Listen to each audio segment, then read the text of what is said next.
All right, welcome to this is April 3rd, and this is lecture 3. This will be it for today because I just want to give you a chance to catch your breath for the weekend, and then we'll launch back in on Monday and kind of work through a bit more of this material on Monday. But what I want to talk to us a little bit about in this lecture is the ways in which our stories are unstable, because I do believe there is a stability in our story. Some of you have talked about the stability of your family story. Some of you did not have a stable family story. Some of you have talked about the stability of your Christian faith. Some of you have grown up without that or have sort of drifted in and out of that. You've given expression to different moments in your life where certain stories held water more than others. But I want to talk about the ways in which these stories that we believe, that we live into, that we trust, are then eventually called into question, challenged, unravel, or break. And if we can come to terms with that, maybe that can set us up for Monday when we talk about the damage that does to us as a human being and the imposter that creates. So let's look at your notes. In the first one, it says here, stories disconnected, unraveling, where there's a bit of confusion, right?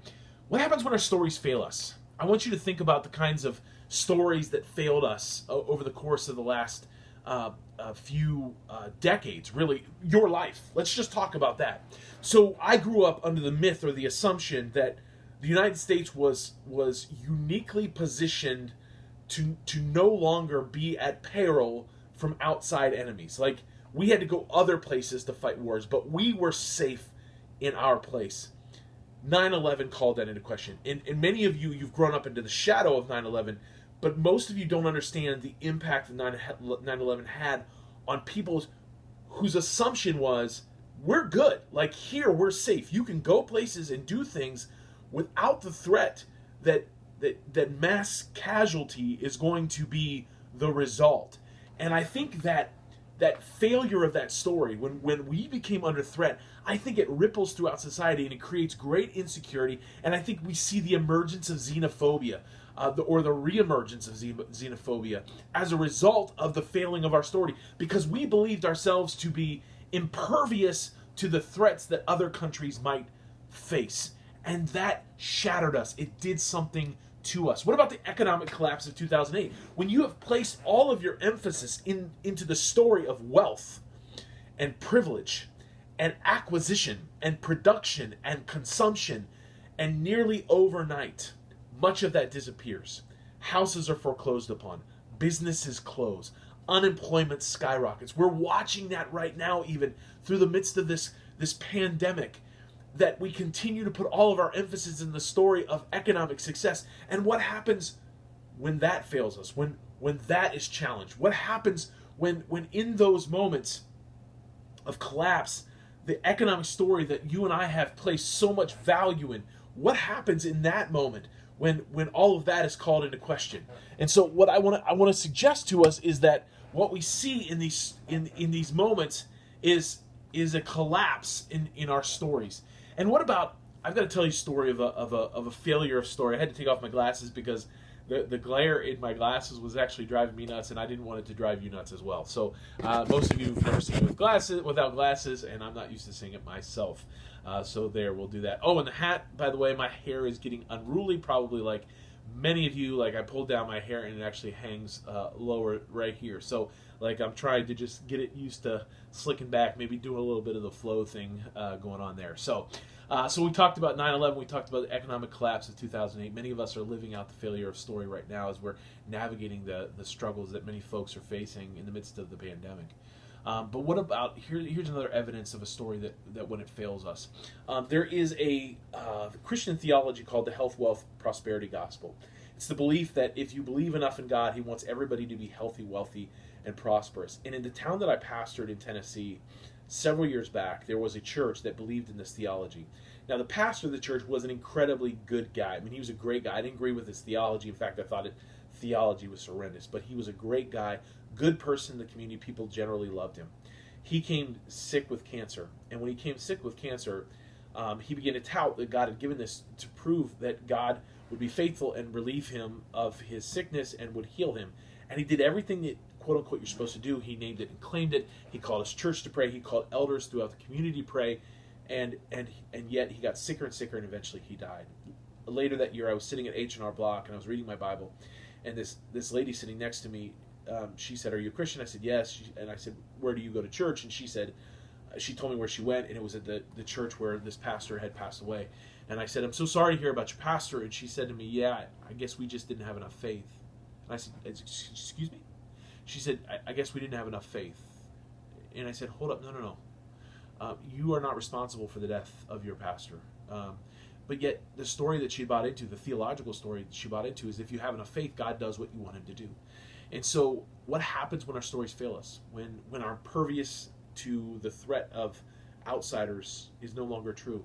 When all of the stock we put into stock fails us? What do we do when the stories, theological stories we have fail us?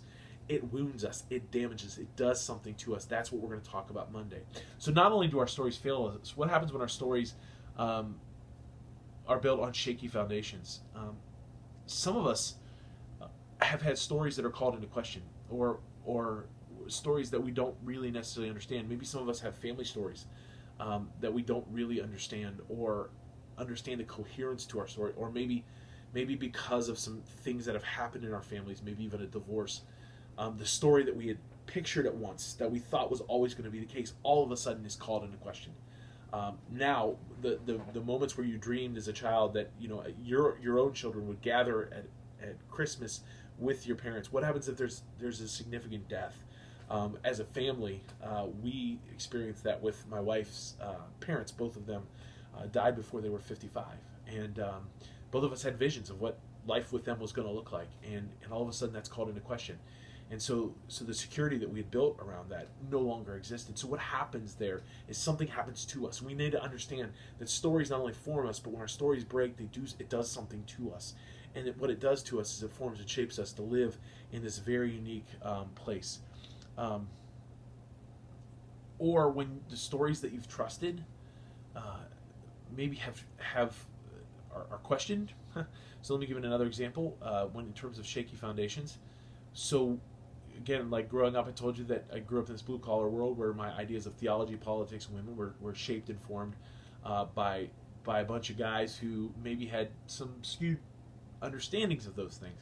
And so when I went off to college and began to learn, I began to quote them because that's where I'd grown up. That's just kind of what I believed. And many of those things were challenged and at times attacked, and I was considered maybe a different kind of person than I thought I was. And so what do you do then when maybe what you thought you just embraced as being true, you go off and you go, maybe that's not the case? Or some of you experienced that with your religious faith. You grew up in a certain religious tradition, you came to Olivet, and you experienced God in a different way, and all of a sudden it called into question some of the assumptions that you had growing up, and now you're not sure what to do with those, and that does something to us.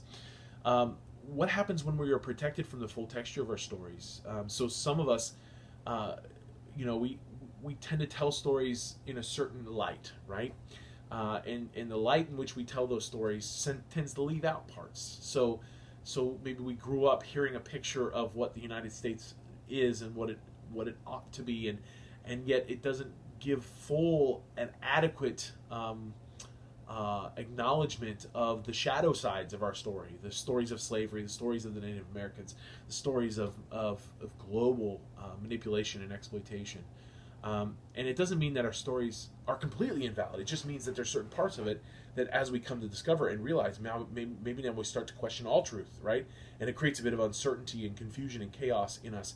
Because again, when our stories are called into question, when the assumptions we make about our stories, when the stories that we believed in are challenged or subverted, we don't always know what to do with that, and so it does something to us.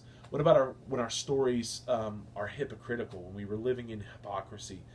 I've watched this a number of times as with pastors. I've dealt with people who, at some level and in some way and at some time, they would go to church every single time the doors were open, but what they didn't realize is that when they were coming home, they lived in this tyranny of anger and from their parents. And so their parents looked a certain way at church, but then a different way in the home, and it created this sort of hypocritical story, this story that just didn't seem to mesh, and they didn't really know how to make sense of this, and so they really found themselves disconnecting from both stories, family and faith. And so it created this chasm for them that they didn't really necessarily know what to live into. That's what can happen when our stories are called into question, when they unravel, when they're challenged, when there's inconsistency and incoherence in our story. And these are the kinds of things that I want to point at, is that sometimes our stories fail us. Sometimes our stories are built on shaky foundations. Sometimes we realize we've been spared from some of the fuller texture of our stories. We come to realize or discover things later in life about things that we've believed held to be true that weren't true, or that weren't true in the way that we thought they were, and we didn't really know what to do with that. Sometimes we just come to realize we've been lied to. Some of us have dealt with that in whether it's divorces, or we've watched our parents deal with that economically, or with their pensions that they one time thought they had. And again, a lot of these things, we have to ask the question, are the stories that are formative for me, do they hold water in ways that are going to be consistent to me? Because if we're not aware of the instability of some of our stories, when they come unraveled, it does something to us. It's that something to us that I want to talk about on Monday. So please make sure you join me on Monday, because I'm going to talk to us about things like shame, and I'm going to talk about things like insecurities, and I'm going to talk about the damage that is done to our souls when our stories are called into question, and how that damage can skew the unique verse and the authentic swing in the fearfully and wonderfully made for which you and I were both called and created. So take it easy this weekend. Enjoy your weekend as much as possible. Get out, walk around a little bit. Again, I'm pulling for you. I love you. I believe in you. And we will talk on Monday.